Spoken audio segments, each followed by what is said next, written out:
vou só dar boa tarde, boa noite a todos e a todas. Meu nome é Renan Ferreira, sou doutorando do programa de pós-graduação em Filosofia da Universidade de São Paulo e junto com a minha colega do departamento, Daniela Blanco, estarei servindo aqui de suporte nesse 10º Encontro Nacional de GT de Estética da ANPOF, que é coordenado atualmente pelo professor Pedro Russark, da Universidade Federal Rural do Rio de Janeiro. Hoje teremos a primeira mesa das apresentações de pesquisa dos doutorandos. Essa mesa é intitulada Moda, Modernismo, Tropical. A doutoranda Juliana Siqueiro Franco, da Unicamp, apresentará sua comunicação, mas também mediará a mesa de hoje. Antes de passar a palavra para a Juliana, gostaria de lembrar a todos e a todas que as mesas todas as mesas serão gravadas e disponibilizadas no canal do YouTube do grupo de Estética Contemporânea da USP.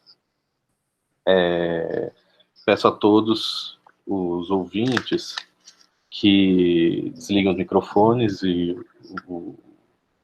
também os vídeos, e vou passar agora a palavra para a Juliana.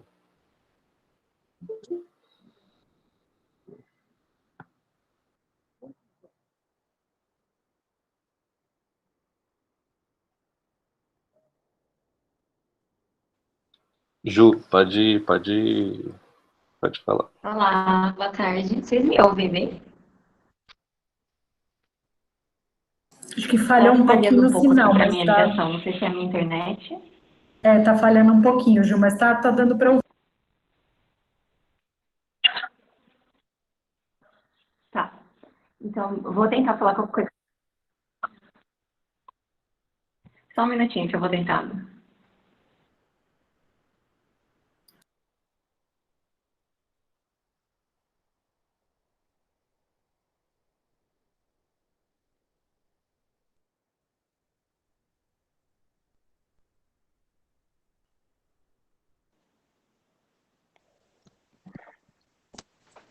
Oi, gente.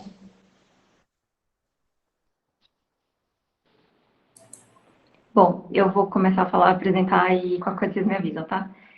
Boa tarde, boa noite a todos. Meu nome é Juliana Franco. Obrigada, Renan, pela apresentação prévia.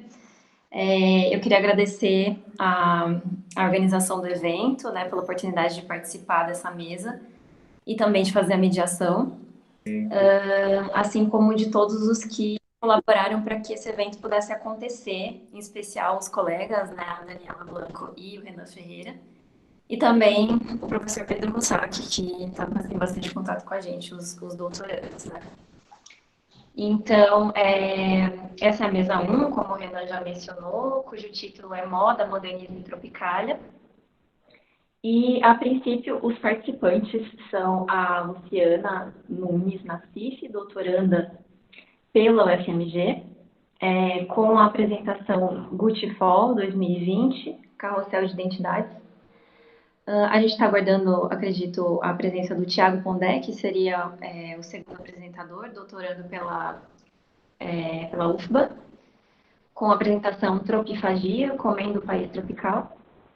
E, por fim, a minha apresentação, sou doutoranda na Unicamp, e a minha apresentação é Estética Pobre, de Roger Bastide e Gina de Marisol.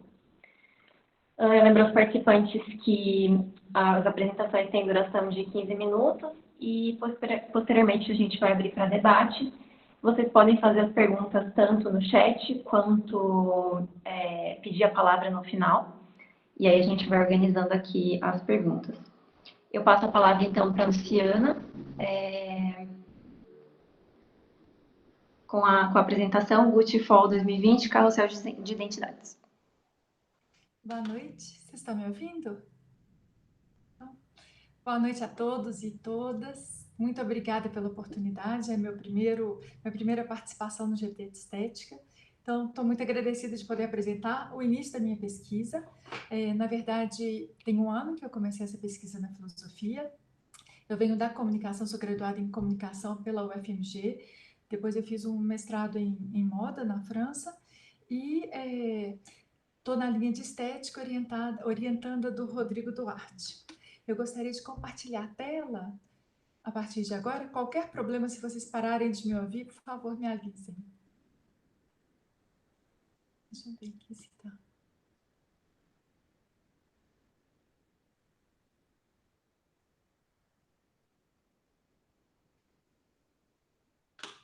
Está compartilhando? Alguém pode me falar se está tudo certinho? Tá sim, Luciana, tá compartilhando. Ótimo, então. Então, eu gostaria de começar dizendo que há um ano eu comecei essa pesquisa na filosofia e o objeto é a moda.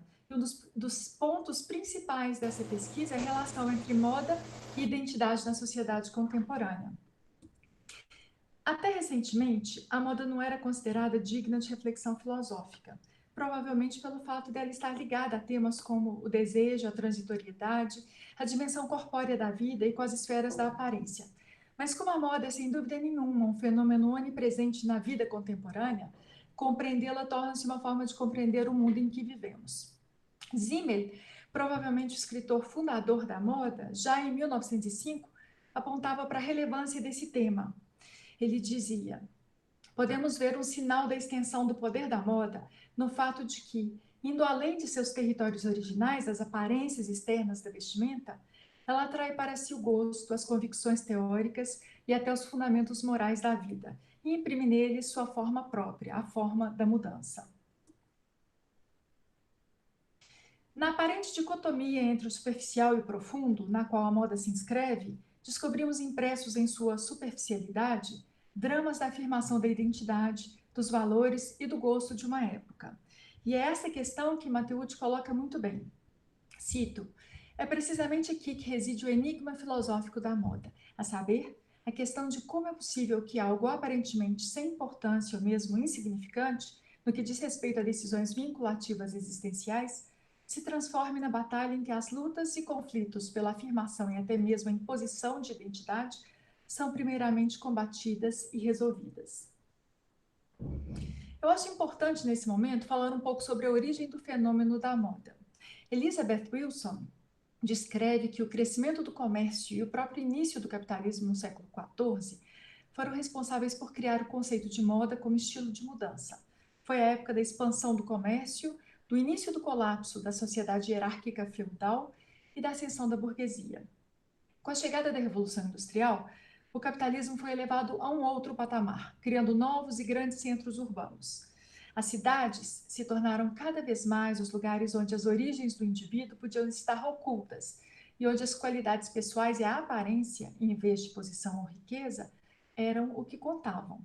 Um mundo onde a beleza se tornava o passaporte para a mobilidade social e a aparência poderia substituir a realidade.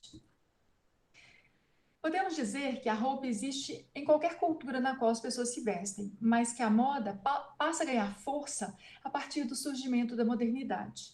Mesmo considerando roupa, produção material e tangível, não podemos separá-la completamente da moda, enquanto produção simbólica e intangível, pois essa precisa da roupa para se manifestar.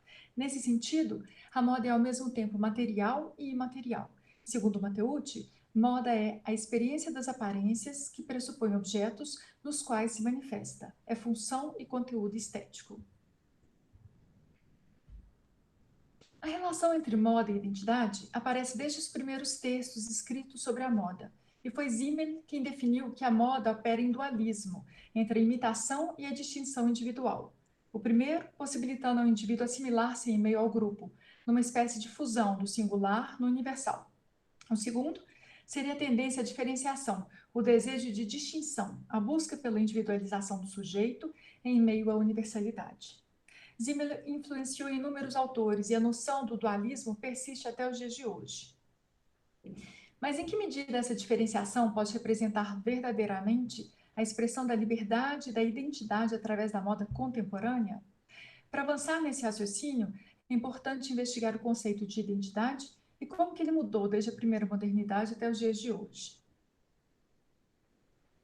Segundo Simmel, é a partir da modernidade que surge a questão do indivíduo. Não que as pessoas não fossem indivíduos anteriormente, mas que somente puderam entender-se como tais e se diferenciarem com a emergência da modernidade e da vida na metrópole. A individualização leva, através do exercício da distinção e da diferença, a uma parcial ruptura com a impessoalidade característica da modernidade, promovida pelo dinheiro e pela vida da metrópole. Antes da modernidade, na maior parte da história das sociedades humanas, as relações sociais estiveram concentradas nos domínios da proximidade. E foi Bauman que disse o seguinte: na rede de familiaridade do berço ao túmulo, o lugar de cada pessoa era evidente demais para ser avaliado, que dirá negociado. Foram necessárias a lenta desintegração e a redução do poder aglutinador das vizinhanças, complementadas pela revolução dos transportes, para limpar a área, possibilitando o nascimento da identidade como problema e, acima de tudo, como tarefa. Assim que a comunidade entra em colapso, a identidade é inventada. Segundo Stuart Hall, podemos definir 3 concepções diferentes de identidade. O primeiro seria o sujeito do iluminismo, que estava baseado na concepção do indivíduo totalmente centrado em um núcleo interior, que permanecia essencialmente o mesmo ao longo da vida.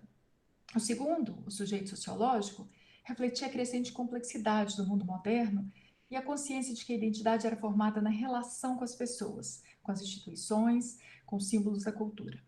Nesta visão, a identidade é formada na interação entre o eu e a sociedade. Mas um tipo diferente de mudança estrutural transformou as sociedades modernas no final do século XX, uma mudança que fragmentou ainda mais as paisagens culturais de classe, gênero, sexualidade, etnia, raça, nacionalidade e que estão abalando a ideia que temos de nós próprios como sujeitos integrados. Essas forças são gradualmente substituídas por narrativas culturais, imagens, símbolos e estilos de vida.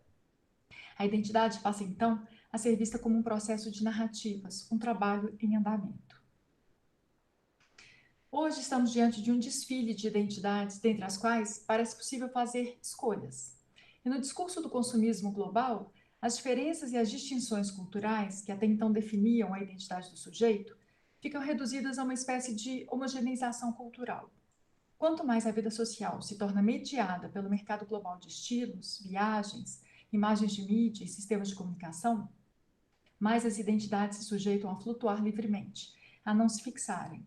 Do ponto de vista da indústria cultural, uma identidade composta por produtos escolhidos nas prateleiras de um supermercado cultural representa o que Theodor Adorno denominou de pseudo-identidade. Segundo Türke, vivemos cada vez mais no capitalismo estético, no qual as categorias estéticas se tornam ontológicas. Para o sujeito imerso na sociedade da sensação, não ter um logotipo significa não ter nome, não pertencer a nenhum grupo, não ser percebido, não existir socialmente. A afirmação de sua identidade oscila entre a busca incessante pela visibilidade e o medo da invisibilidade. Cito Türke agora. Na transformação do sentido da palavra sensação, consubstancia-se uma sentença destruidora. Aquilo que não se destaca na massa de ofertas não vende, pois não é verdadeiramente percebido. O que não é percebido é um nada. Quem não é percebido é um ninguém. Na necessidade, no desejo, da sensação, encontra-se a angústia da existência de uma sociedade inteira. Nesse momento, torna-se importante voltar à questão da dualidade, identificação, distinção, proposta por Simmel. Um mecanismo que descreve a relação contraditória do indivíduo com a moda, mas que poderia ser colocado em questão caso a identidade do sujeito esteja em risco. A identificação com o grupo precisa ser revista à medida em que ela prevê, pelo menos no que diz respeito ao mainstream da moda, que o sujeito se submeta ao ditado de uma coletividade que não escolheu e nem criou. Neste sentido, o sujeito segue a moda de uma maneira impessoal e dispensável como indivíduo, vivendo uma coletividade sem solidariedade. Não importa quem segue uma moda, o que importa é que um número suficiente de pessoas o façam. A moda mainstream pode oferecer ao indivíduo uma espécie de pertencimento, mas somente um pseudo-pertencimento a um coletivo serial. A sedução da moda mainstream reside, segundo Kate Soper, na combinação de serialidade social e alienação pessoal. A moda atrai, paradoxalmente, porque parece resolver o problema de como pertencer sem ter que pertencer, sem nenhum investimento pessoal ou autoexposição. Em O Fetichismo da Música e a Regressão da Audição, Adorno afirma que a produção padronizada dos bens de consumo oferece praticamente os mesmos produtos a todo cidadão. Mas, por outro lado, as leis de mercado produzem a necessidade de ocultar esse fato, induzindo a manipulação do gosto e a aparência individual da cultura oficial. Uma falsa individualização que induz as pessoas a escolher modas à la carte e combiná-las também à la carte. Uma outra questão relevante é a respeito do gosto. Se este é definido a partir de decisões valorativas e autônomas, ele seria impraticável por indivíduos tutelados. Para Adorno, a existência do próprio indivíduo, que poderia fundamentar tal gosto, tornou-se tão problemática quanto, no polo oposto, o direito à liberdade de uma escolha que o indivíduo simplesmente não consegue mais viver empiricamente. A forma como Adorno descreve a cultura de massas parece perfeitamente aplicável ao caso da moda mainstream, no que diz respeito à promoção da minoridade do sujeito e sua necessidade de identificação incondicional com o universal. E nesse momento, eu coloco a seguinte pergunta: seria o dualismo presente nesta moda uma forma fictícia de harmonia do universal e do particular? O desfile da coleção Gucci Outono e Inverno 2020 é, a meu ver, uma ilustração bastante elucidativa de diversos conceitos aqui expostos. O trabalho do estilista Alessandro Michele nos ajuda a entender a cultura contemporânea e suas preocupações, e denuncia de alguma maneira o modo de funcionamento deste mundo. Michele fez um convite pessoal, por meio de uma mensagem de WhatsApp, embora todos os convidados tenham recebido a mesma mensagem de WhatsApp, ou seja, um simulacro de personalização e intimidade. Os convidados, eles não entraram pela porta principal do espaço do desfile, e sim pelos bastidores, onde foram recebidos por modelos sendo penteados e maquiados. Mais um simulacro de intimidade e participação. O desfile apresentou modelos de vários tipos e nacionalidades, e uma coleção de referências variadas, desconectadas, globalizadas. Um verdadeiro carrossel de identidades, onde cada consumidor poderia escolher seu look do dia para compor sua própria narrativa. Agora eu gostaria de colocar um breve trecho do desfile, só para vocês terem essa sensação de como que foi. Eu não sei se a música vai aparecer, mas a música é o Bolero de Ravel.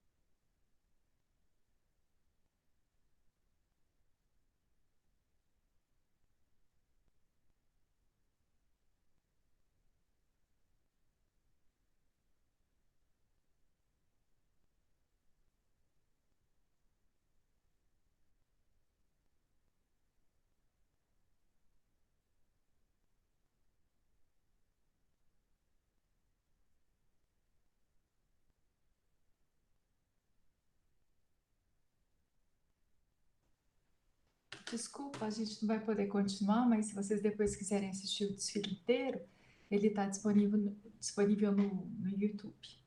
Como vimos, Michele se apropria de referências ao ponto em que o sentido predominante é o de desorientação. Essa obsessão com pastiche, esse modo de nostalgia, está relacionada à forma pela qual a ditadura da alta costura cedeu na década de 1960 e 70, como afirma Elizabeth Wilson. Um estilo único não domina mais o período pós-moderno. Em vez disso, há uma tentativa constante de recriar a atmosfera, onde o passado é substituído por uma nostalgia mágica instantânea. O clássico chique não mais existe. O que existe são as paródias do chique. Fredric Jameson acredita que as produções estéticas contemporâneas expressam a incapacidade de se produzir representações de nossa experiência presente. As representações estéticas da moda resultam em um amontoado de fragmentos, em uma prática da heterogeneidade a esmo do fragmentário, do aleatório. E a marca Gucci se autoproclama camp, um termo que foi descrito por Susan Sontag em 1964 como uma experiência estética que valoriza a superfície das coisas, o artificial, o exagerado, o teatral, que muitas vezes transformavam o mau gosto em algo a ser desfrutado, em um afastamento irônico e autoconsciente, um movimento performático e subcultural, algo como um código privado, um emblema de identidade. Mas no momento em que Kemp é apropriado pela indústria da moda, se esvazia de significado. Segundo Sontag, qualquer sensibilidade que possa ser comprimida no molde de um sistema ou manipulada com as ferramentas grosseiras da prova não é mais uma sensibilidade, torna-se uma ideia. Numa apropriação desconectada de um sentido original, roupas de épocas distintas são misturadas sem levar em consideração qualquer consistência e o prazer se encontra em ser deliberadamente anacrônico. Um jogo onde a composição da identidade do sujeito pode ser feita através da livre escolha de produtos que desfilam nesse carrossel. William Flusser descreveu esse efeito collage e a ilusão da livre escolha em seu livro Pós-História. Cito Flusser agora. O leque das escolhas disponíveis está extraordinariamente aberto. O que se observa é a escolha livre em operação, o totalitarismo multiforme programado. Porque o que se observa não são originais, mas estereótipos de protótipos ausentes e inacessíveis. O que se observa é colagem, caos programado. A livre escolha, em tal situação, não é decisão, mas uma oscilação entre as diversas tendências dos ventos. Para terminar, eu queria dizer que esse texto não propõe uma sentença negativa sobre a moda e a possibilidade dela representar, de alguma forma, a identidade do sujeito, ou mesmo contribuir com a construção de uma narrativa identitária. Ele se propôs a mostrar a crescente dificuldade de encontrarmos formas autênticas para expressá-la. Como afirma Judith Butler, se tenho algum poder de ação, isso se deve ao fato de eu ser constituída por um mundo social que nunca escolhi. O fato de minha ação estar repleta de paradoxos não significa que ela seja impossível, significa apenas que o paradoxo é a condição de sua possibilidade. Hoje, ainda no início desse projeto, eu acredito que a moda não precisa ser vista necessariamente como produto da indústria cultural. Talvez ela possa escapar de uma regulamentação fatalista do mercado, uma vez que ela se relaciona com o desejo, com a criação e principalmente com o novo. Bem, em linhas gerais, era isso que eu tinha para apresentar para vocês hoje. Muito obrigada pela paciência e pela atenção. Será que eu parei de compartilhar? Parar. Obrigada, Luciana, por uma apresentação. Bom, eu não sei se o Tiago está aí, para a gente passar para a próxima fala. Eu acho que não, né? Não tá não, Ju, eu olhei nos nomes aqui, ele não veio. Tá certo, então. Então, eu vou passar para a minha própria apresentação. Eu vou falar sobre a estética pobre em Roger Bastide e Gilda de Mello Souza.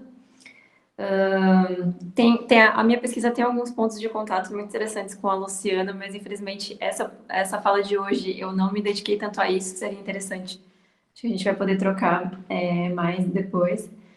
Mas então eu vou passar para a minha fala. Peço licença para ler para vocês um pouquinho.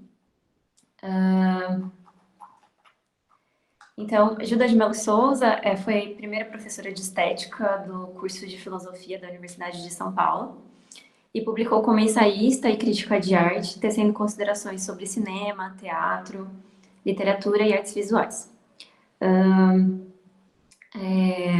Ela deixou um legado importante para a reflexão sobre as artes no Brasil. E em 2019 se comemorou o centenário de seu nascimento e o arquivo pessoal dela está sendo disponibilizado pelo Instituto de Estudos Brasileiros da USP, onde eu trabalhei como voluntária e pesquisei por um tempo. Infelizmente, esse arquivo ele não está disponível para visitação presencial, mas algumas coisas é possível consultar pelo catálogo online. No horizonte dessa minha pesquisa, por enquanto, realmente o que eu estou apresentando aqui é algo bastante inacabado, até porque a pandemia acabou influenciando nos meus planos de pesquisa, mas eu gostaria de entender a obra dessa ensaísta, que tem um método específico de estudos de ensino das artes no Brasil. Parece haver um entrelaçamento singular entre o modernismo, a preocupação com a cultura nacional, com as vanguardas e com as teorias de arte europeias. Tudo isso com a sutileza de um ponto de vista de uma crítica apaixonada e particularmente feminina. Na obra de Gilda de Melo e Souza é evidente o profundo interesse por Mário de Andrade. No entanto, nesse trabalho, eu gostaria de ressaltar um outro aspecto do pensamento dela, com relação à crítica de arte, que é o diálogo crítico e o ensinamento que ela adquiriu com os mestres franceses que lecionaram aqui no Brasil e influenciaram muitas gerações. No seu arquivo pessoal, eu vou citar agora um trecho da própria Gilda, um trecho inacabado de uma entrevista a Valnice Galvão, em que ela afirma, cito, eu diria que o pensamento artístico brasileiro do século XIX e até os meados do século XX foi influenciado de maneira decisiva pelas 3 missões francesas. E ela prossegue, ainda somos frutos delas, porque elas ainda continuam a atuar. Então, tendo em vista, tendo essa pista como impulsionadora da pesquisa, é possível encontrar na sua obra um olhar especial para Roger Bastide, para o qual a autora conferiu, inclusive, algumas homenagens. Esse sociólogo francês, do qual Gilda se intitula discípula, fez parte da missão francesa e marcou uma geração de críticos da cultura. Com ele veio também Jean Muguet e Lévi-Strauss, e não foram apenas professores que compuseram, mas não foram apenas os professores que compuseram a Faculdade de Filosofia, Ciências e Letras no momento de fundação da Universidade de São Paulo, mas também aqueles que estabeleceram diálogos críticos com interessados nas artes de modo geral, né? Como Mário de Andrade, Sérgio Millier, entre outros. A posição teórica de Bastide ainda deu vida a perspectivas de pesquisas brasileiras elaboradas pelo Grupo Clima, que se tornaram críticos de cinema, arte, literatura, no qual Gilda também fez parte. Um primeiro contato com os manuscritos de Gilda afirma o que já é explícito nos seus escritos publicados. Cito novamente, a pouca afeição com o estilo de citações e com o espírito acadêmico em geral. Que é uma característica muito própria de como ela mesma define, né? Um período de transição em que ela se formou, entre as vanguardas e a chegada dos especialistas. Quando fala da pouca afeição ao espírito acadêmico, ela está se referindo à sua tese de doutorado, O Espírito das Roupas, defendida em 1950 sob orientação de Roger Bastide, na FCL. Antes de receber a orientação de doutorado desse professor, ela já havia sido também sua assistente de sociologia, e essa relação demonstra uma solidez no aprendizado com anos de convivência. Esse momento de orientação do doutorado constitui uma das ocasiões mais fundamentais para compreendermos como alguns princípios metodológicos de Bastide foram adotados pela autora no decorrer de sua trajetória intelectual. Essa tese sobre moda, seminal, um estudo seminal sobre o tema no Brasil, se apresenta como uma análise de sociologia estética. Justamente o método, né, que o seu professor abordava na disciplina de sociologia da faculdade. Ela teria aprendido com ele a direcionar um estudo empírico, que no caso da vestimenta, por meio dos croquis e das fotografias, vinculado ao teórico, com extensa revisão bibliográfica sobre literatura inglesa e francesa. Esse estudo foi considerado peculiar na época, não apenas por trazer a moda como objeto de estudo, que era algo quase inédito na academia brasileira no início do século XX, mas também por ser filiado intelectualmente ao método de pesquisa de Bastide. Outra afinidade que está em conformidade com os ensinamentos de seu mestre é a reflexão teórica e a pesquisa de manifestações artísticas, que tinha como traço fundamental a investigação dos chamados pormenores significativos, que tinha em vista o horizonte de uma estética sociológica, como eu vou mencionar mais adiante com uma explicação da Fernanda Peixoto. Mas é importante ressaltar nesse momento que essa busca pelos pormenores significativos é justamente essa busca pelo estudo da moda e dos gestos que aparece no espírito das roupas. Então, isso é muito interessante, foi inovador, mas reconhecido só posteriormente. Para ser breve, então, eu gostaria de destacar, além da mencionada tese, outros aspectos da obra de Gilda que parecem estabelecer um vínculo ou diálogo com o pensamento do seu professor. Como mencionado, essa proposta de estética sociológica, por exemplo, se encontra no livro Em Arte e Sociedade, o qual foi justamente traduzido do francês para o português por Gilda de Maria Souza. Mas é sem dúvida no texto A Estética Rica e a Estética Pobre dos Professores Franceses, de 1972, que a autora confere extensa homenagem ao seu mestre, e por isso se tornou objeto de minha pesquisa. Eu busco, através dele, compreender o próprio trabalho intelectual da autora. Na minha edição, esse texto da Estética Rica e Estética Pobre, ele tem 22 páginas e 14 delas são dedicadas a Bastide. Essa preferência não se mostra apenas em termos quantitativos, mas também pelo tom que a reflexão realça, já evidente no título. A estética pobre de Bastide é confrontada com a estética rica de Jean Louguet e Lévi-Strauss, os quais estariam ainda vinculados aos preceitos de uma estética europeia estritamente representativa, racional e clássica. De maneira diferente, Bastide teria partido das produções artísticas e das reflexões teóricas brasileiras para pensar tanto a dinâmica da estrutura social do país quanto sua cultura, tanto a estrutura social quanto a sua cultura. É isso que a autora busca demonstrar, retomando os traços marcantes da obra de seu professor. É evidenciado, então, essa busca pela pesquisa empírica, como no caso do candomblé, do folclore e do barroco brasileiro, em diálogo com reflexões de Gilberto Freire, Mário de Andrade, apenas para citar alguns. Nas palavras da autora, ele teria esboçado, cito, uma estética da paisagem, dos cartazes, dos salões, da cidade moderna, do barroco, uma estética afro-brasileira. Em suma, o que podemos aprender aqui é uma valorização por parte de Gilda da extensa produção de crítica sociológica de Bastide, tanto sobre literatura quanto de arte. Isso expressaria como esse autor abriu um horizonte para um campo de estudo sociológico e estético, e diga-se de passagem também antropológico, que assumia a diversidade e a heterogeneidade da cultura brasileira, reconhecendo as suas dinâmicas sociais, pelo ponto de vista dele, sempre em movimento e desequilíbrio, seja em termos de raça, classe, distribuição regional, ou inclusive gênero, que é uma questão que Gilda não cita nesse texto, mas podemos entender assim por outros textos e documentos. Então, eu vou passar rapidamente pelos temas que a Gilda aborda nesse texto, que é o estudo dos salões de Bastide, no qual demonstra que as festas se ligam, por exemplo, ao estilo de vida da mulher. Um segundo tema é algumas considerações sobre a estética de São Paulo, que também foi algo inovador e estabeleceu um diálogo com Gilberto Freire para pensar a modernidade através da arquitetura da cidade, né? Depois tem a pesquisa de Bastide sobre a arte brasileira, que tem enfoque principalmente na influência da cultura negra e da mestiçagem no barroco brasileiro, estabelecendo diálogo com Mário de Andrade.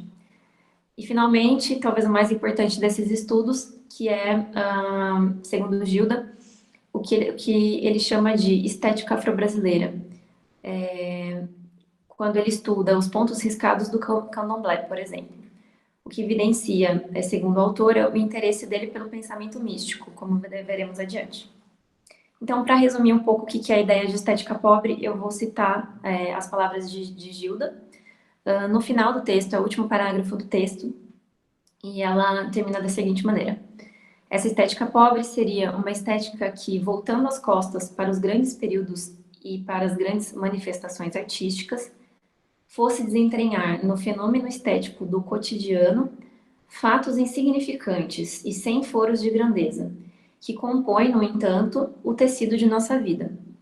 Uma estética, enfim, que não se preocupando com a obra de arte, muito menos com a obra-prima, tentasse surpreender de que modo se revela, através de certas categorias, como o pensamento místico, uma das formas mais válidas e mais altas de conhecimento. Então, em última instância, essa busca, né, pelo pensamento místico como uma forma válida de conhecimento.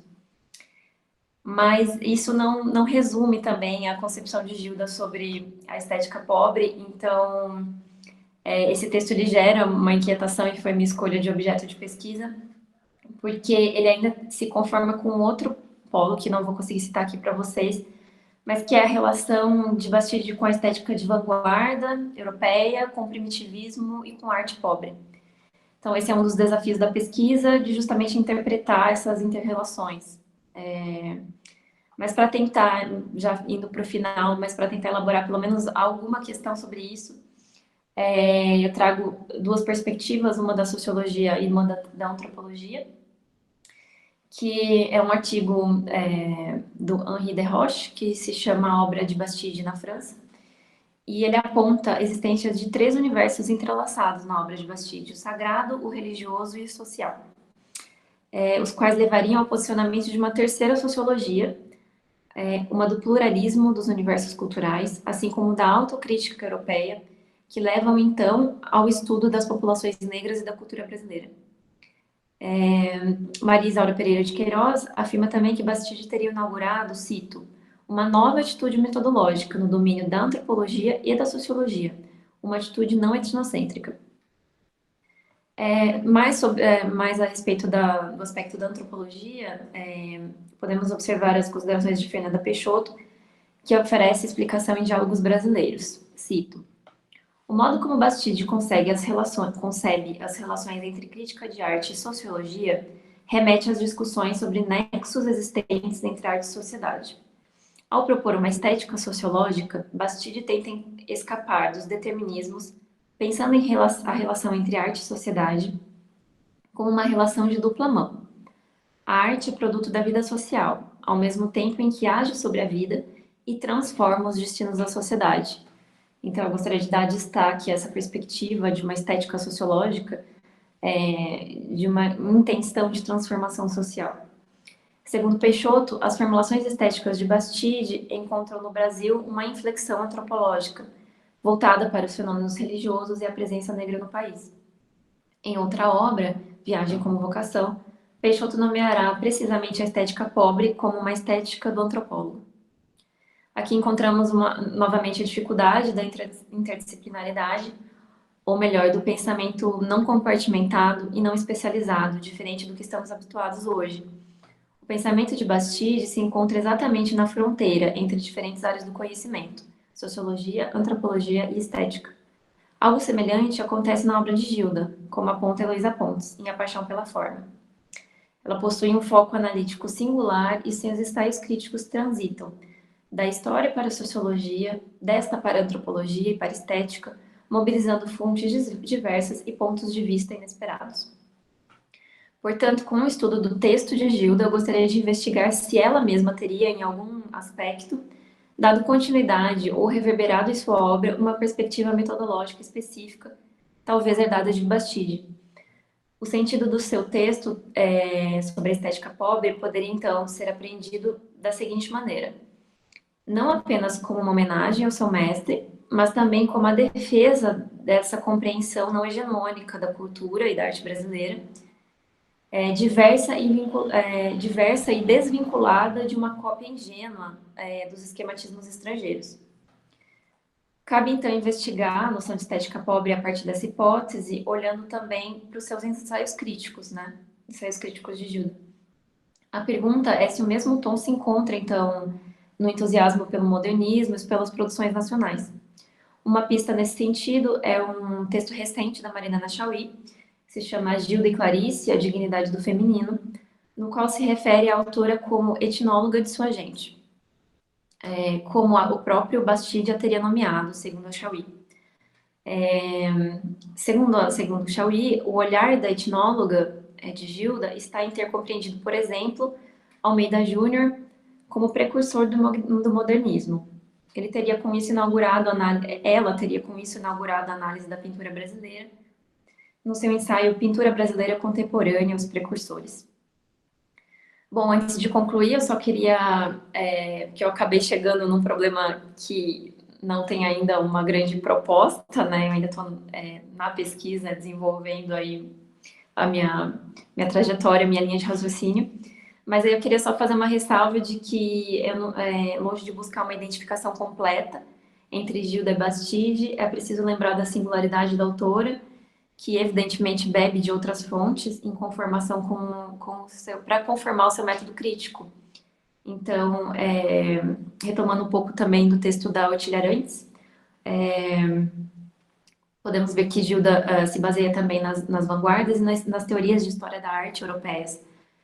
Se referencia também no método indiciário de Carlos Ginzburg e da escola de Warburg.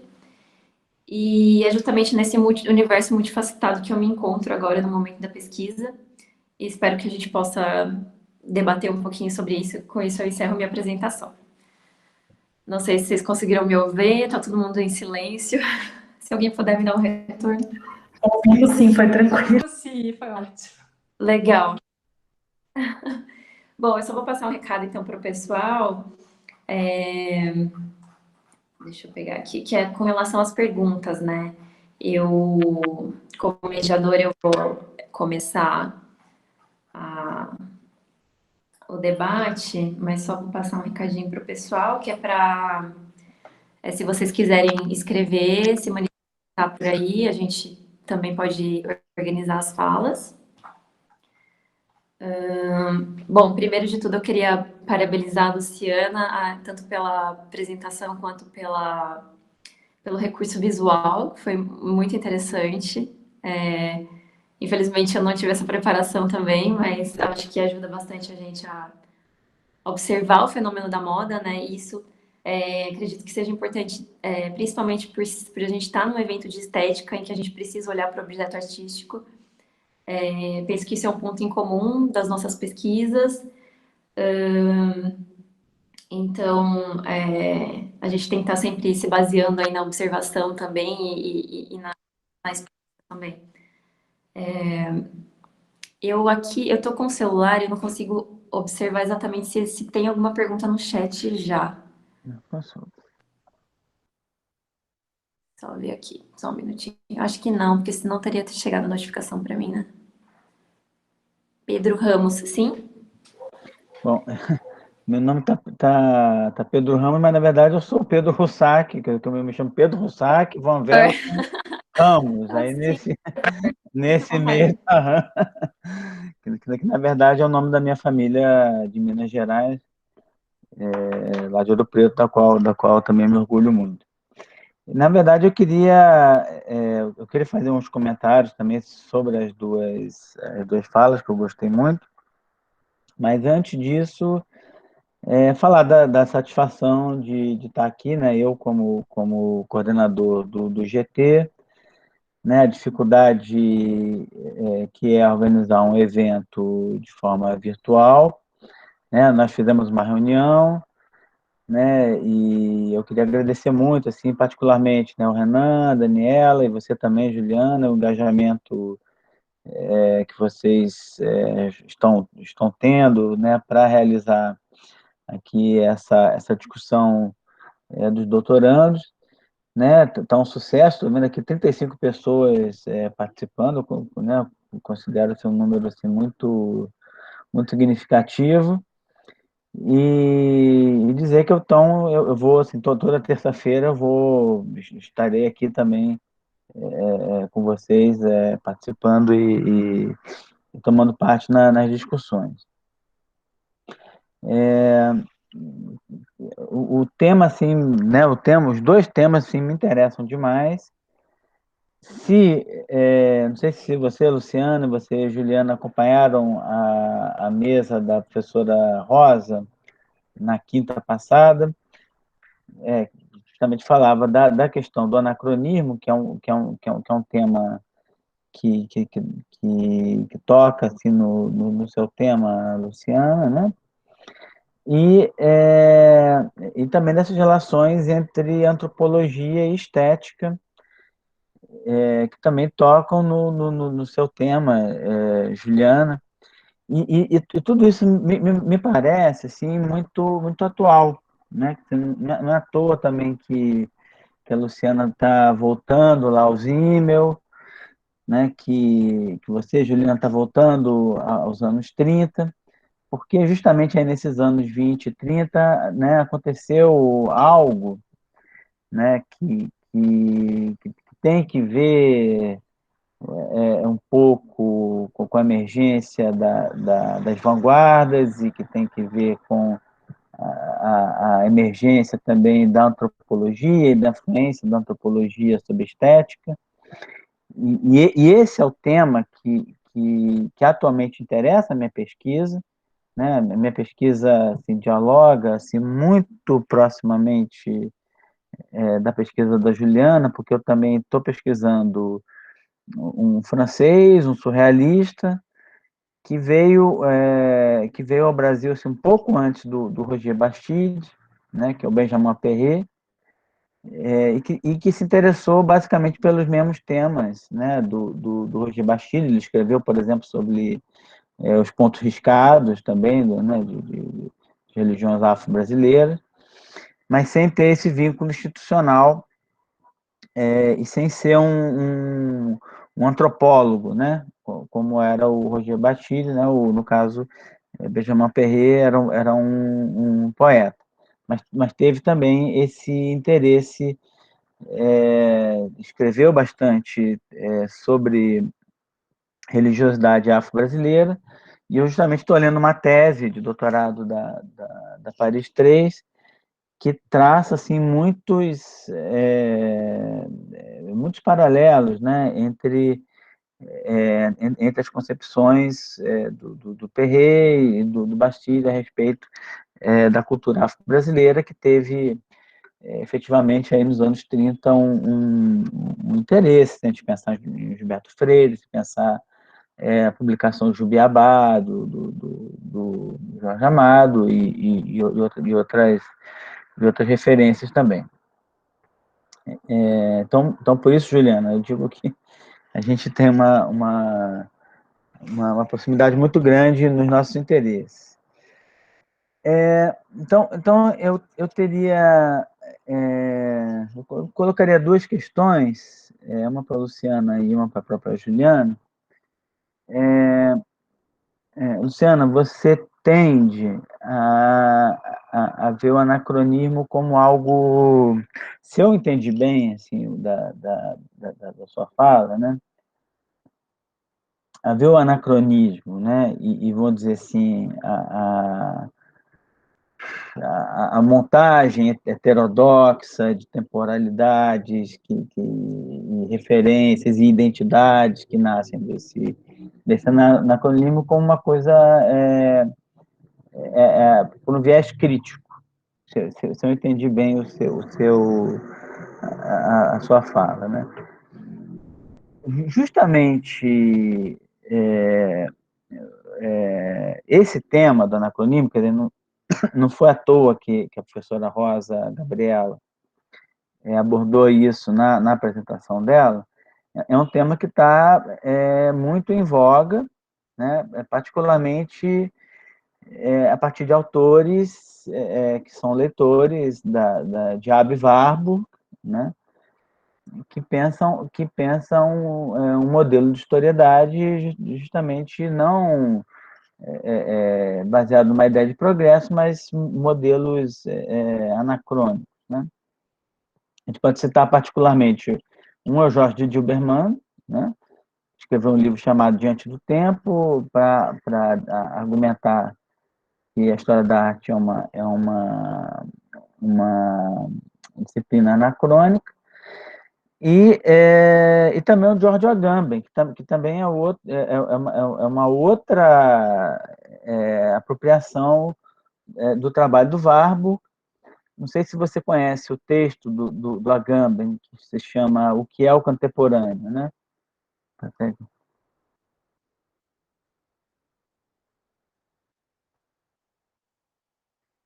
E ele trabalha, né, justamente essa ideia do anacronismo, né, o contemporâneo como anacrônico, né, fazendo referência lá também ao texto do Nietzsche, né, sobre a desvantagem da história e tal.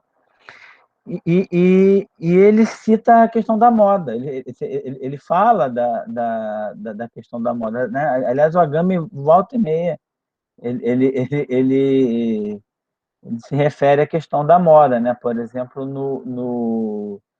na comunidade que vem, ele analisa uma propaganda de lingerie dos anos 70, ele faz um dos capítulos é sobre uma análise de uma propaganda de lingerie lá, francesa dos anos 70.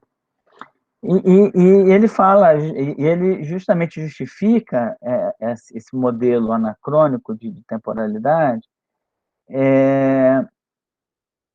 falando da moda, né?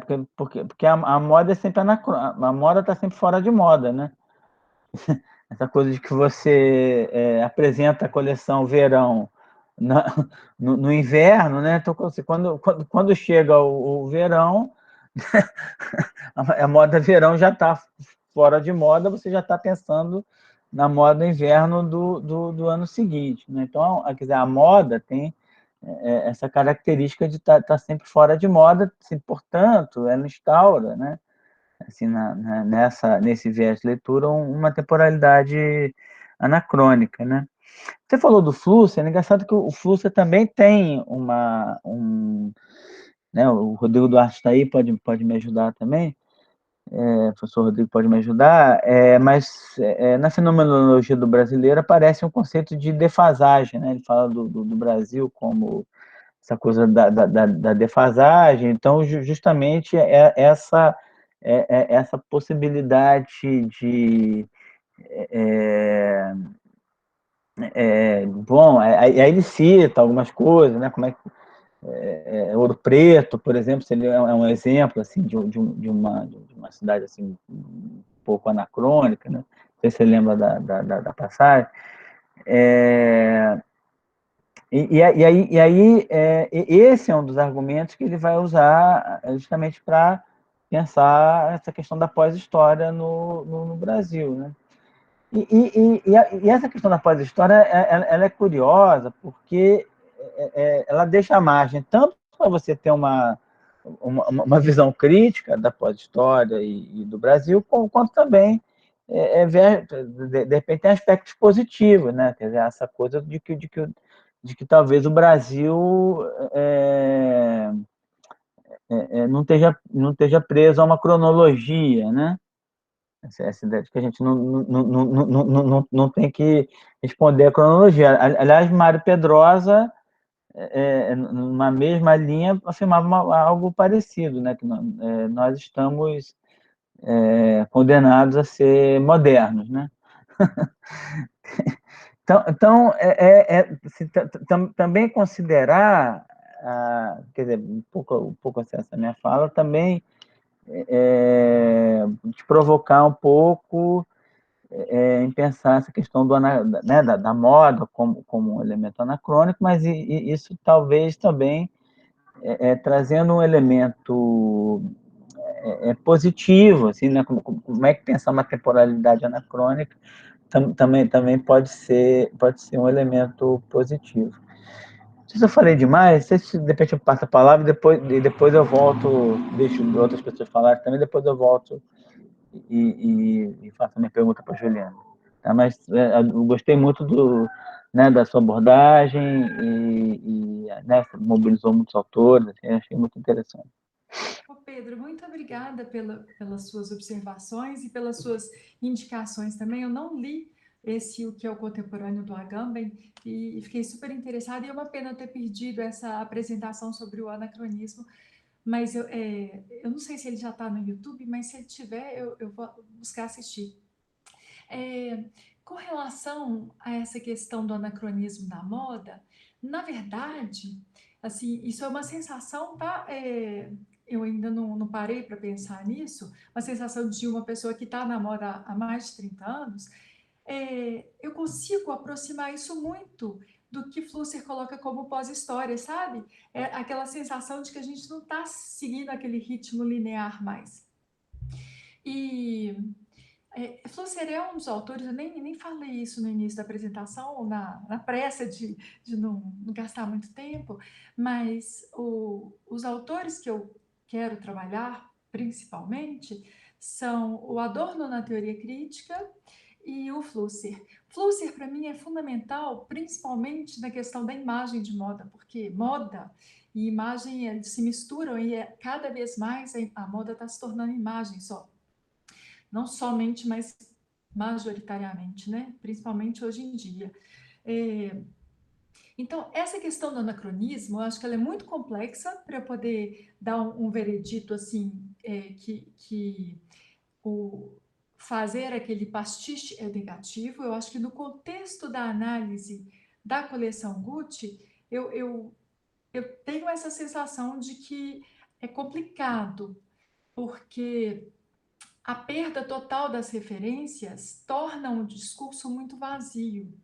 Então, eu falei em diversos momentos a respeito da moda mainstream, e eu queria deixar isso bem claro, porque eu acho que a moda, ela é feita por diversos atores, e eu acho que a gente não pode confundir uma marca de moda que pertence a um grupo financeiro com uma marca de moda de um criador independente e que está sempre em busca do novo. Então, eu acho que talvez o anacronismo da moda tenha uma relação muito íntima com essa compulsão pelo novo, e talvez seja justamente essa necessidade de buscar o novo o tempo todo, o novo real, não um novo requintado, que talvez seja o que a maioria das pessoas veem na moda mainstream. O novo requintado, por quê? Porque esses grupos financeiros querem retorno financeiro, eles não podem ousar quebrar todos os paradigmas e criar uma estética completamente estranha. Eles têm as regras, a gente muda um pouquinho, mas esse pouquinho é sempre muito seguro. Mas não, existem criadores que ousam sim. Eu acho que é nesse novo que aparece a fissura para algo mais autêntico, sabe? Então, na análise que eu tentei fazer entre uma expressão, uma construção identitária através da moda, eu acho que só pode ser possível a partir do momento em que a gente está falando de uma moda que realmente representa algo autêntico, assim, um grupo com o qual eu me identifico, que tem valores claros, que tem uma atitude que diz respeito à minha vida, e não uma moda que é seguida simplesmente porque todo mundo está usando, que é o mainstream. Então, quando eu vejo essa coleção Gucci com aquele carrossel de tipos, todos os tipos possíveis, assim, todos não, né? Porque não tinha ninguém gordo, não tinha ninguém velho, não tinha ninguém deficiente físico, né? Enfim, todos os tipos que a moda dá conta de expor. Eu acho aquilo tudo um discurso muito vazio. Então, esse pastiche e essa colagem, que parece que você tem essas escolhas todas, esse discurso eu não consigo comprar. Mas, por outro lado, esse tempo que parece não ser o mesmo tempo histórico, realmente é algo fascinante na moda. Eu acho que isso tem a ver com essa busca incessante do novo, e que talvez seja realmente a possibilidade de uma autenticidade através da moda. Eu não sei se eu respondi, mas enfim, é um trabalho, como diz Tá a ótimo. Ju, tão interdisciplinar. A Ju expressou outra coisa também que para mim é muito importante, que discutir a moda é muito complicado, porque ela passa por tantos vieses, né? Então, a gente está falando, eu escolhi discutir na filosofia através da teoria crítica e de Flusser, que se aproxima muito, né, desse pensamento, mas, assim, eu não posso deixar de considerar questões sociológicas, eu não posso deixar de discutir questões antropológicas, tem uma série de estudos culturais que vão permear, né? Então, é uma imbricação um pouquinho complicada, mas, ao mesmo tempo, com muitas possibilidades. Só uma coisa, isso que você está falando me parece uma riqueza, né? Assim, tanto o seu trabalho quanto da Juliana, porque cada vez mais eu também estou convencido que a estética ela é uma disciplina atravessada, né? Como diria o professor Jacinto Lageira, que escreveu um livro chamado A Estética Atravessada, porque é isso, é a psicanálise, a semiótica, a antropologia, a fenomenologia, então uma série a sociologia, né? Uma série de disciplinas, né? Perpassam por essa nossa disciplina que é a estética.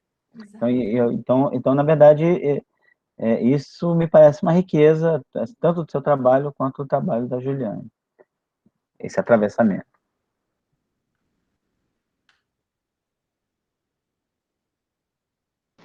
Bom, a gente já tem algumas manifestações de perguntas no chat, mas acredito que o professor Pedro Puro já está conversando com a gente. Se quiser fazer a pergunta, depois... Não, deixa passar também, porque senão eu também não quero monopolizar a palavra. Tudo bem, então. A gente já tem aqui uma pergunta do Felipe, ele escreveu pelo chat, então peço licença para ler para vocês. Minha pergunta é se essa operação de ressignificar os objetos artísticos e no que tange à própria esfera nacional, tal qual na literatura, poderia ser elemento de interlocução, acredito, com a existência de uma filosofia brasileira que, embora não seja o central na exposição, se conectaria com a pluralidade que bebe a produção filosófica nacional, passando pela filosofia europeia, mas também articulando-se com a própria filosofia africana e afins. Haveria algo a ser dito nesse sentido? Eu penso, se esse horizonte da pós-história não possa se atrelar ao fim da história hegeliana, ou se a moda não se encontraria sugada pela valorização do valor no universo capitalista, ao menos majoritariamente, assim como uma posição voltada à estética do próprio capitalismo. Parabéns pela palestra, professora, muito bom.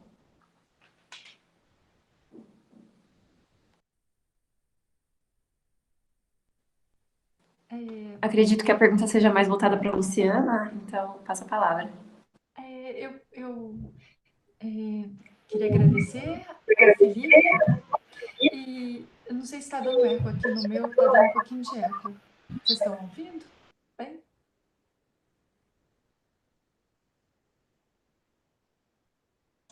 Sim, estamos ouvindo bem. Então tá Pode falar, Luciano, está tudo ok. Tá bom. Felipe, com relação a essa esfera nacional, enfim, Flusser, ele é tcheco, mas ele viveu 30 anos no Brasil, né? Então, eu acho que eu não estou trabalhando com um autor que tenha nascido aqui no Brasil, mas eu acho que ele produziu muita coisa aqui, e eu acho isso muito relevante. Na hora que eu escolhi o meu objeto de investigação, que no caso da minha pesquisa vai ser uma criadora japonesa chamada Rei Kawakubo, eu fiquei, assim, durante muito tempo me perguntando quem que poderia ser um criador, uma criadora, que pudesse talvez sustentar essa tese que eu tenho, essa intuição que eu tenho, de que é possível sim uma moda autêntica, que apesar de ser ligado ao comércio, né? A gente não faz moda para não vender, e não vender numa certa quantidade, que segurasse essa dificuldade, né, de algo realmente talvez próximo da arte. Então, é essa busca que é meio que o fio condutor da minha pesquisa. Mas quando eu estava escolhendo esse personagem, eu fiquei me perguntando se eu não deveria trabalhar com o Jun Nakao, que é um criador de São Paulo. Ele foi um personagem muito importante da moda até há uns 10 anos atrás, ou mais um pouco, e ele simplesmente parou de criar e parou de desfilar. Eu sei que ele continua, talvez, ensinando modelagem, etc., mas, assim, ele teve uma presença muito importante. Ele foi uma consideração, mas eu preferi optar por uma japonesa, porque ela teve um trabalho que repercutiu em diversas culturas, e a criação dela continua até hoje, e ela se tornou algo muito sólido. Então, como objeto de estudo, talvez seja mais interessante, porque tem 30 anos dessa perseguição de algo autêntico e verdadeiramente, radicalmente novo. Então, já é algo que se consolidou, sabe? O Zoom, ele teve algo assim, mas foi um pouco mais rápido. Mas acho que essa questão também me incomoda profundamente. Será que eu não deveria estar trabalhando em paralelo sobre um criador brasileiro? Mas, enfim, eu fiz essa opção. E quanto à questão do capitalismo, eu estava pensando em começar a minha fala dizendo o seguinte: vamos deixar claro, a moda é um fruto, é um espelho, é o motor do capitalismo. Isso é claro como um cristal para mim. Mas ela é mais do que isso. Então, mas ela é mais do que isso, e é algo que é um pouco difícil da gente entender o que é a moda, é o motivo de eu estar aqui na filosofia tentando fazer essa investigação. Não sei se eu respondi, mas eu tentei.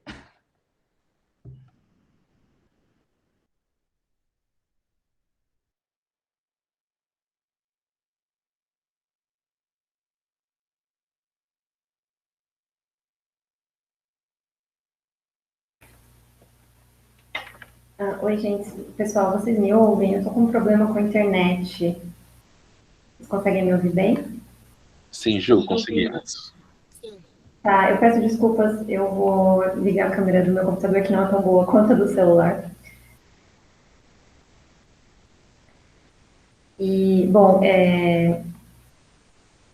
tenho mais uma pergunta da Carolina, em seguida, mas acho que eu poderia também comentar sobre a pergunta do Felipe, né, que é sobre essa tentativa de pensar uma filosofia brasileira. Acredito que essa é uma preocupação também de quem estuda, enfim, história da filosofia no Brasil e tem sempre isso como perspectiva, né, a produção nacional na filosofia também. Então, esse é um problema de pesquisa também, porque eu vejo, por exemplo, no caso da Gilda, existe já uma produção extensa no caso da sociologia, tem pesquisa também na área da antropologia, mas na filosofia e na estética ainda é um pouco incipiente. Então, é um desafio de pesquisa também trabalhar com autor contemporâneo e que não tem uma extensa produção biográfica a respeito, né? Mas isso está no meu horizonte também, pensar numa produção filosófica nacional. Eu vou passar, então, para a Carolina. Boa noite, gente. Obrigada, Pedro, pela organização do evento. Obrigada, Luciana e Juliana, pelas apresentações. Eu vou fazer uma pergunta para as duas, vou tentar emendar uma pergunta em outra, né? Tudo que você falou, Luciana, me lembra muito o Benjamin. Não sei se você usa o Benjamin como sua referência teórica, da mesma forma como a gente não consegue fugir de discussões sociológicas, antropológicas, a gente não consegue fugir de Marx, e Benjamin foi um marxista dos mais brilhantes, né? O Benjamin tem um caderno intitulado Moda, na obra das passagens.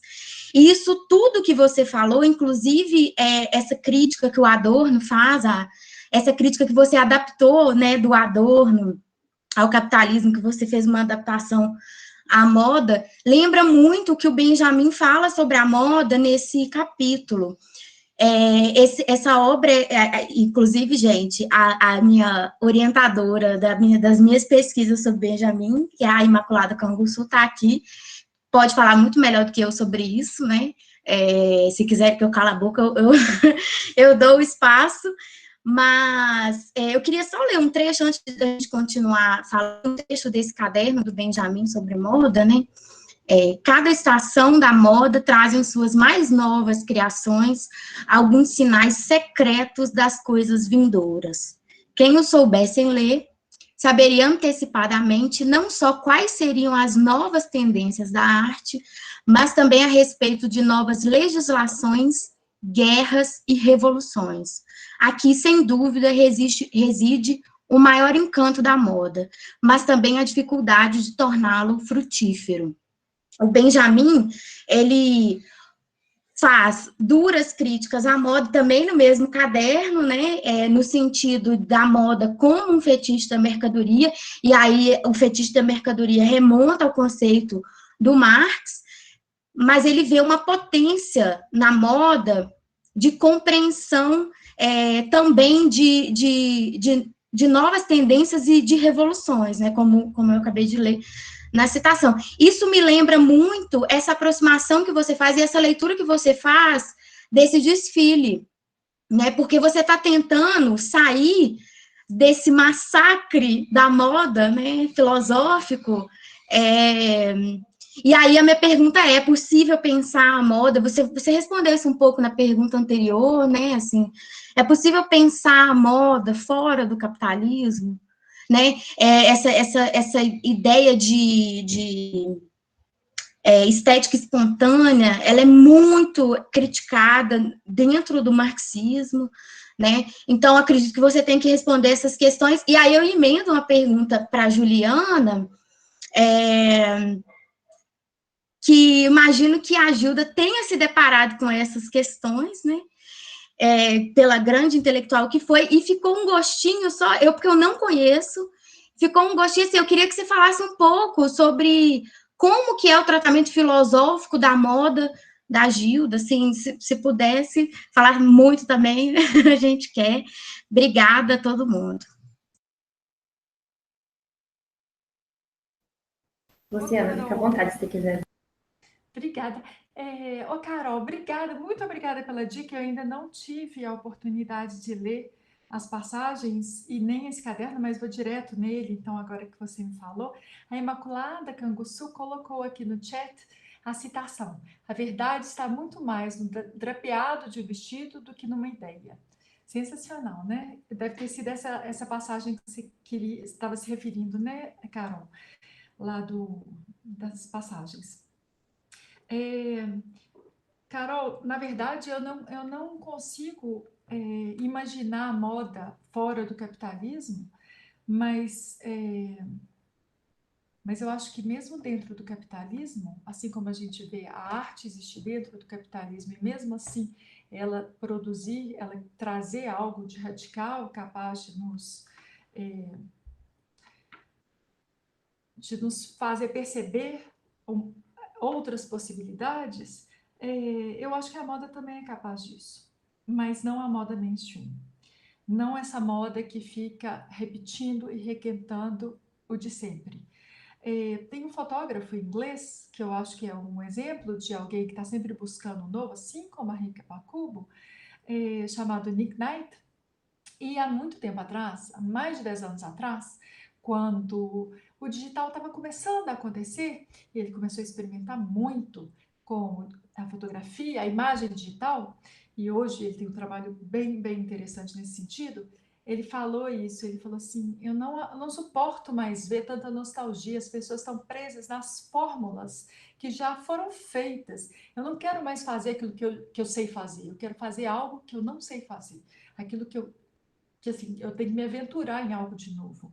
Então, eu acho que está mais ou menos nesse caminho a possibilidade, tanto da fotografia de moda quanto da moda, de se aproximar de algo que seja próximo da arte, mas dentro do capitalismo.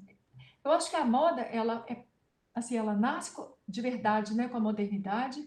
Acho que ela nasce com essa questão da identidade que precisa ser definida, ela nasce com a questão da fotografia como imagem tecnológica, enfim, são tantas coisas que aparecem juntas e que andam juntas e se, né, interpenetram, e eu não consegui imaginar um outro cenário, mas nesse cenário eu vejo essa possibilidade.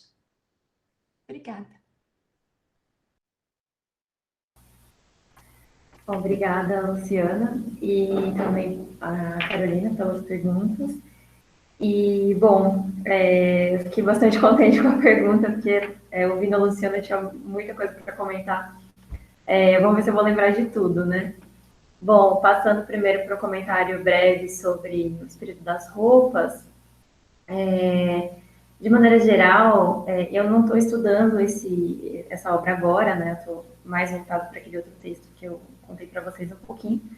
Mas o que eu posso dizer é que esse é um texto que busca, uma obra que busca efetivamente argumentar que a moda é sim arte, e aí ela parte já no primeiro capítulo para uma fundamentação estética, e ela vai avaliar diversos pontos de vista, como o do público, o do artista, e enfim, é interessantíssimo porque fiquei contente que a Carolina puxou o Benjamin, porque me lembra muito, assim, tanto a questão do que a Luciana comentou com relação à busca incessante do novo, e é interessante que logo nesse primeiro capítulo a Gilda parece fazer uma alusão implícita, não à situação, mas com o pintor da vida moderna, Baudelaire, que é muito utilizado pelo Benjamin, também para falar sobre moda. Então ele faz uma comparação, ela faz uma comparação entre o estilista, né, que estaria ali desenhando a, a vestimenta, e o pintor da vida moderna que busca incessantemente o novo e tenta aprender algo da transitoriedade, né, o belo da transitoriedade. Mas não é só isso, né? Porque que é um ensaio, porque que é um texto de sociologia estética, porque depois desse primeiro capítulo sobre essa discussão mais teórica, né? Ela vai passar para a observação das fotografias, das vestimentas do século XIX, e aí ela vai entrar numa discussão sociológica e na avaliação da mudança da vestimenta, né, no século XIX. E, além da discussão teórica, ela trata de Charles Lalo, para a questão da sociologia, traz o Simmel, traz o Tarde. Ela realmente tem uma extensa revisão bibliográfica de autores franceses e ingleses que ela buscou para discutir essa questão, que realmente no Brasil ainda não existia. E ela vai buscar demonstrar como que a moda ela pode expressar tanto no que o Hegel chamou de o espírito do tempo, quanto a expressão de uma subjetividade da mulher que acaba sendo aprisionada no espaço doméstico e não tem nenhuma possibilidade de expressão na vida pública, e como isso se volta para a preocupação com a beleza, né, e com a vestimenta, como se portar numa festa, num evento social, e como isso produz também mudanças e ascensões de classe social. Então, outra perspectiva de outro capítulo é a luta das classes, né? Como as classes do século XIX interagiam a partir da moda e como era possível, por exemplo, uma mulher ascender socialmente, estando numa festa, num ambiente social em que ela se vestia de maneira adequada a uma classe superior. Então, é interessante, assim, essa avaliação bastante sociológica e que depois, como a Heloísa Pontes vai observar, ela já pode se enquadrar numa perspectiva de gênero, né? E de uma análise da experiência da mulher na sociedade do século XIX. Então, é basicamente isso, assim, mas eu percebo também que existem, eu não posso dizer que existe uma referência direta, porque eu não encontrei ainda, mas parece existir um diálogo, se não com Benjamin, pelo menos com Baudelaire. Isso é uma coisa que me intriga muito também, porque eu acabei estudando Bastide, eu acabei encontrando críticas de arte dele, que ele faz muita referência ao Baudelaire. Então, eu acho que não é exagero enxergar também na Gilda essas referências. E é isso, assim, fico contente também para poder conversar mais com vocês. Deixa eu ver aqui, o professor Rodrigo Duarte comentou que discute a moda em Baudelaire, Simmel e Benjamin Adorno no texto Roupa de um Corpo Invisível, o tema da moda na teoria estética de Adorno. Então, muito bacana, vou conferir, e todo mundo aí que tiver interesse pode conferir no link do chat. Não sei se a gente passa para mais perguntas. Ju, eu tenho uma pergunta. Sim, tudo bem, Dani. Bom, eu fiquei, na verdade, uma pergunta a partir dessa sua segunda fala agora, de você falando da relação da Gilda com a moda. Me passou na cabeça, você falando, achei muito interessante. É um campo muito distante, assim, do que eu pesquiso, e me fez pensar, a sua fala colocou de uma certa maneira que o espaço da moda é esse lugar onde a gente se coloca publicamente, né? E isso acaba tornando a moda necessariamente um espaço político.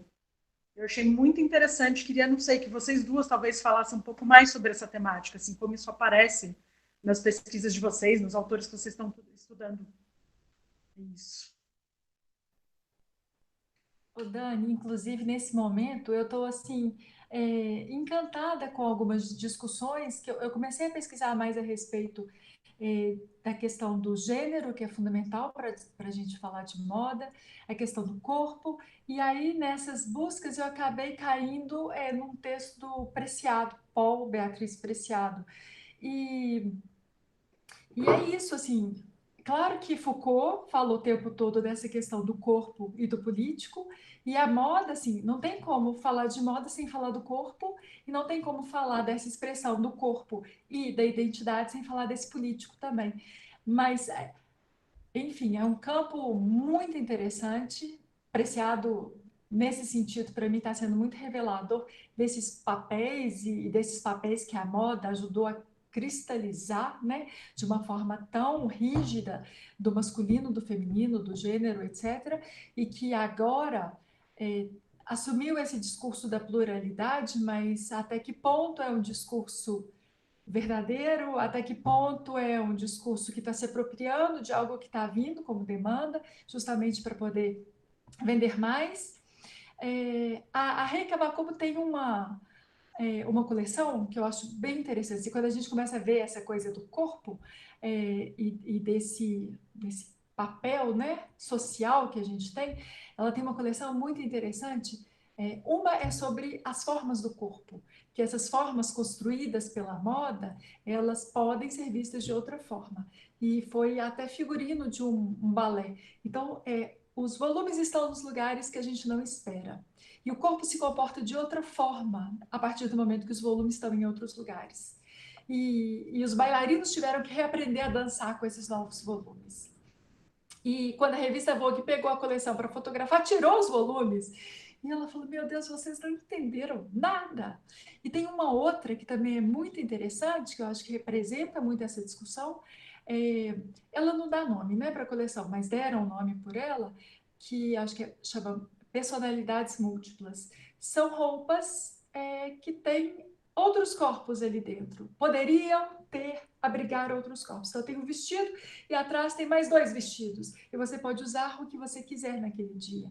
Enfim, tem uma discussão em torno dessa questão mais psicanalítica e que não deixa de ser política também.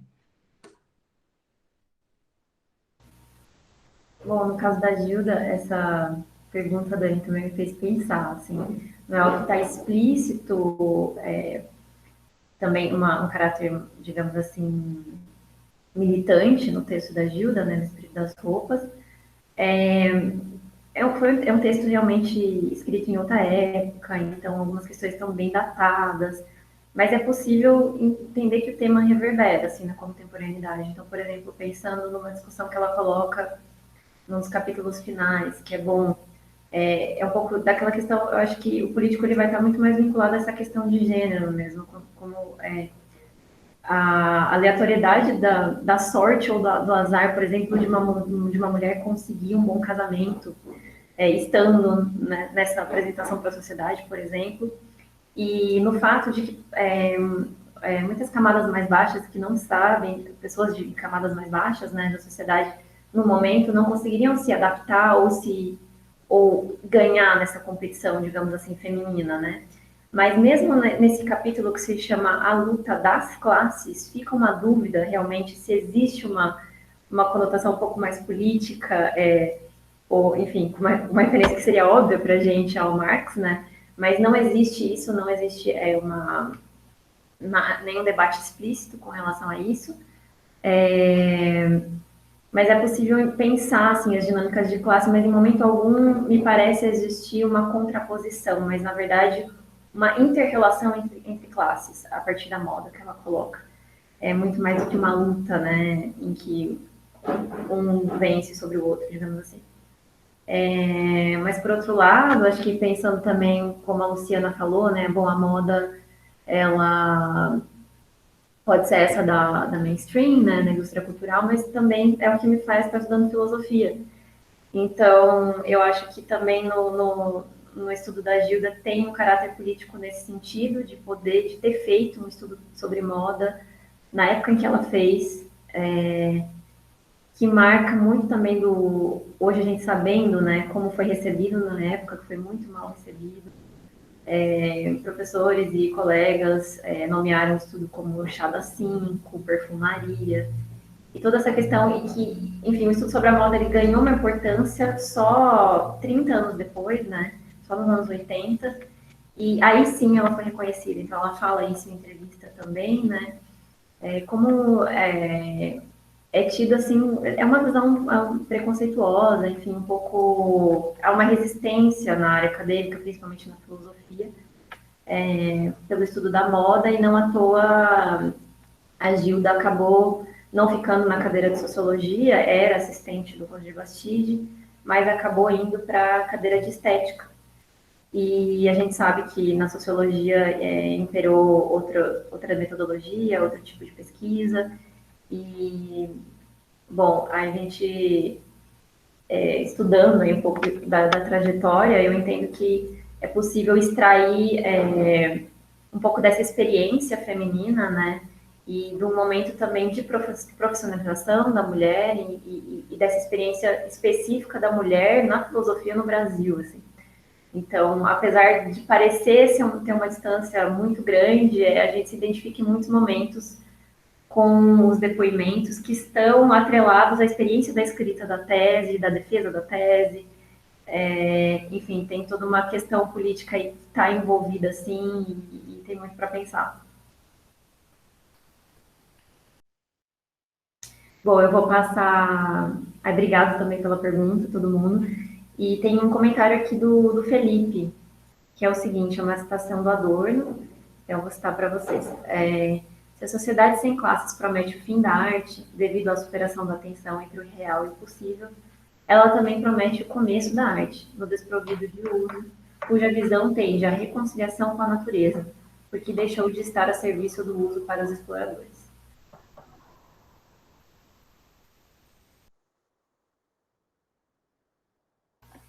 Não sei se o professor Pedro Sack está com o microfone aberto, né? Então, Juliana, porque uma coisa que me chama a atenção assim, no seu trabalho, e também no trabalho da Luciana, é uma referência aí, você tem uma referência aos anos 20, aos anos 30, que é esse momento da antropologia, o momento da sociologia, né?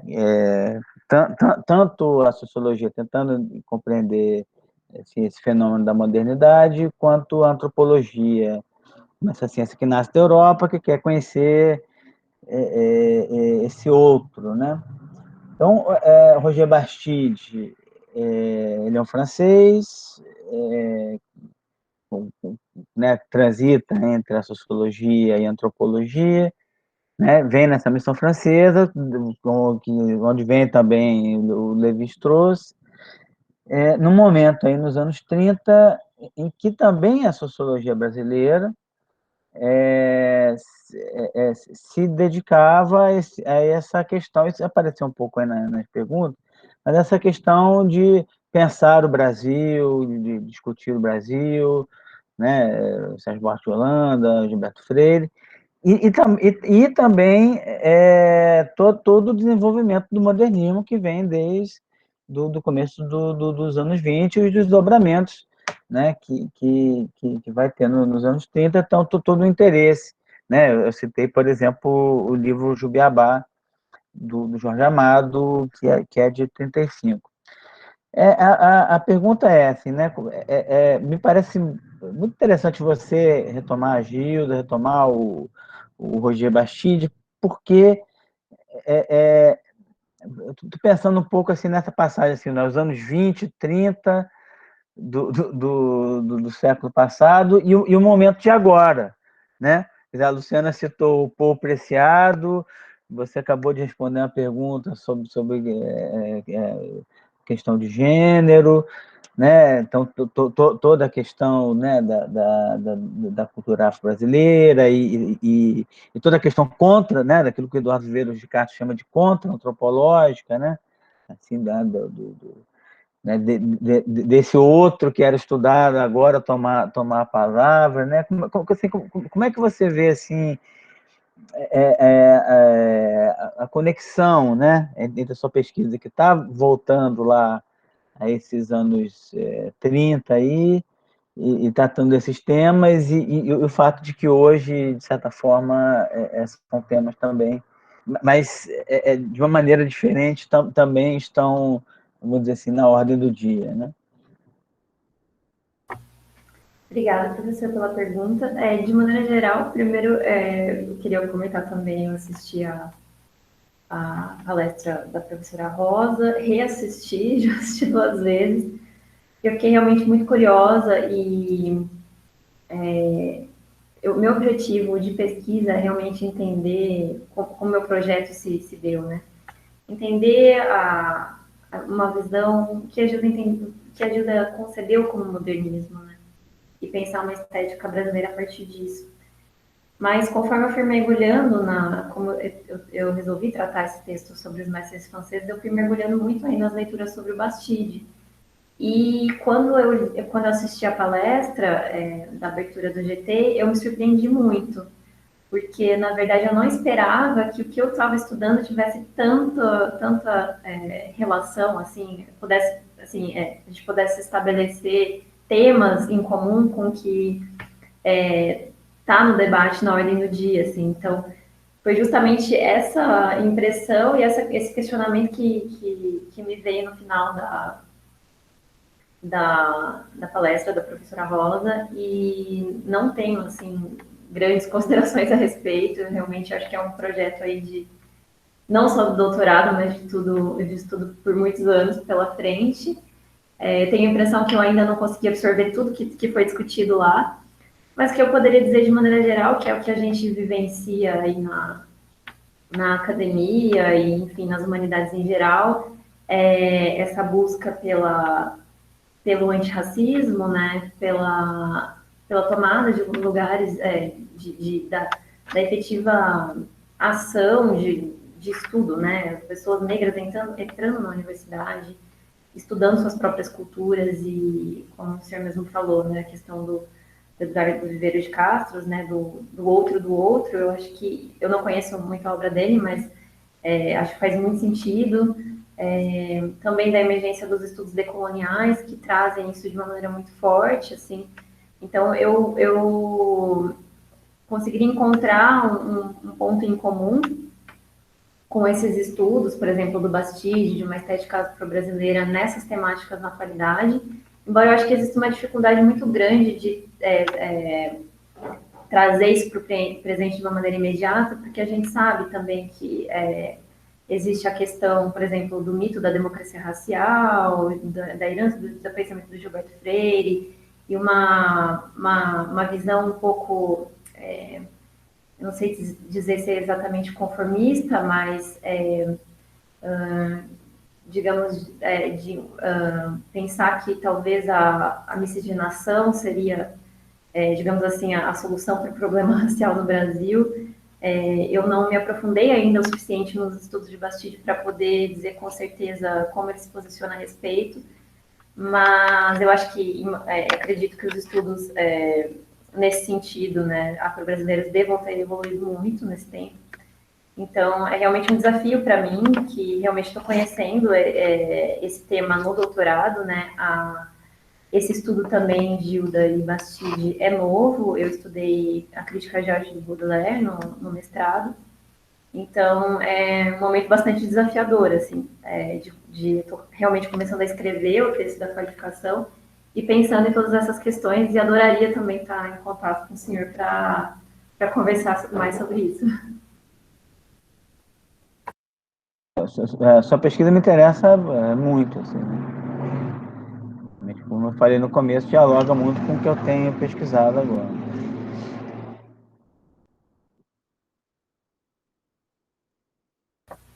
Bom, pessoal, não sei se alguém tiver mais algum comentário, quiser comentar mais alguma coisa, eu vou passar para as considerações finais, mas fiquem à vontade para chamar no chat, tá? Bom, eu queria agradecer, então, a presença e participação de todas e todos. Antes de encerrar, eu gostaria de lembrar que as mesas dos doutorandos vão acontecer sempre às terças-feiras, nas próximas terças-feiras do mês de março, pela plataforma do Google Meet. Acho que tem uma. Ah, sim, obrigada, Rafaela. Bom, é possível acessar a inscrição para o evento tanto na imagem de divulgação das redes sociais, quanto no evento do Facebook, que tem o link, né, para você se inscrever e quiser compartilhar com os amigos também. E no mais, volto a agradecer novamente por todas as perguntas, pela participação dos colegas e professores, e a gente se vê na próxima terça, no dia 16, às 18 horas. Ju, eu queria só agradecer também a oportunidade, queria agradecer em especial ao Rodrigo, que eu mal estava começando o doutorado e ele já falou comigo, você vai participar. E eu, ai meu Deus, eu não sei nem o que eu vou falar, mas enfim, esses empurrões que são super importantes e também por, né, me nortear em toda essa pesquisa e por ter me recebido na filosofia, sou eternamente grata. E a todos vocês por terem compartilhado comigo esse momento e discutido esse tema. Obrigada, Ju, pela sua apresentação, achei super interessante. Depois, eu acho que a gente podia fazer uma troca mesmo. Sim, é verdade. Obrigada, Luciano, também. Essa questão da teoria da moda também preciso me aprofundar. E vai ser bastante interessante conversar com você. Eu aproveito a sua lembrança também para agradecer a minha orientadora, Thaisa Palhares, que também me incentivou muito a submeter uma proposta para esse evento. E parecia algo muito desafiador para mim no começo, e ela me ajudou e me incentivou bastante. E é isso, gente. Obrigada a todo mundo pela presença. Até a próxima semana.